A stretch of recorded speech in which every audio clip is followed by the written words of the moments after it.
সন্দেহ বিশ্বাসকে মেরে ফেলে। সন্দেহ খুব খারাপ রোগ, খুব খারাপ রোগ। বিবিকে, ভাইকে, অনেক পরিবারে প্রবাসী যারা থাকেন, হাই হাই হাই, প্রবাসীদেরকে নিয়ে কিরকম সন্দেহ যে পরিবার করে। মনে করে সে শ্বশুর বাড়িতে টাকা দিয়ে দিচ্ছে, আবার মনে করে সে পার্সোনাল ব্যাংক করেছে, সেখানে সব জমাই ফেলতেছে, বাড়িতে টাকা দিচ্ছে না। প্রবাসী যে কত কষ্ট করে টাকা কামায় এটা পরিবার বুঝে না। পরিবার মনে করে সে একটা মেশিন, টাকার মেশিন, তার কোনো ইচ্ছা নাই। অথচ প্রত্যেকটা প্রবাসী দুনিয়ার ভিতরে কবরে আছে। ঠিক কিনা কথা বলেন না? দুনিয়ার ভিতরে কবরে আছে।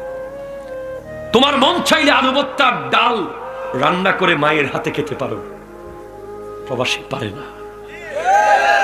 প্রবাসী না খেয়ে বলে ফোনে খেয়েছি, প্রবাসী না ঘুমিয়ে বলে ঘুমিয়েছি, প্রবাসীর মনের জ্বালা আর কষ্ট নিয়ে বলে ভালো আছি, প্রবাসী ওষুধ খেতে পায় না বলে খেয়েছি, প্রবাসী টাকার অভাবে ডাক্তার দেখাতে পারে না বলে ডাক্তার দেখিয়েছি।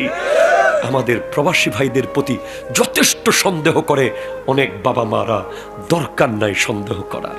সে কষ্ট করে কামাচ্ছে, সে 2 টাকা রাখলে রাখতেও পারে, সেটা তাকে আপনি সুযোগ দিন, আর তাকে বোঝার চেষ্টা করুন, তাকে জিজ্ঞেস করুন, তাকে ইমোশনাল ব্ল্যাকমেল করবেন না। সে এমনিতেই কোনো মায়া, মোহাব্বত, ভালোবাসা পায় না সেখানে। আরেক দেশ, সেটা যতই দামি দেশ হোক, এটা আমার না।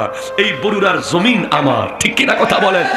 এই উঠান আমার, এই পুকুর আমার, এই নদী আমার, এই রাস্তা আমার।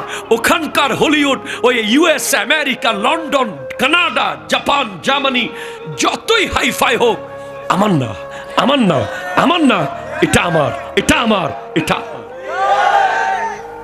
কোভিড-19 সময় দেখা গেছে নিজের গ্রামের বাড়ির মূল্য কি।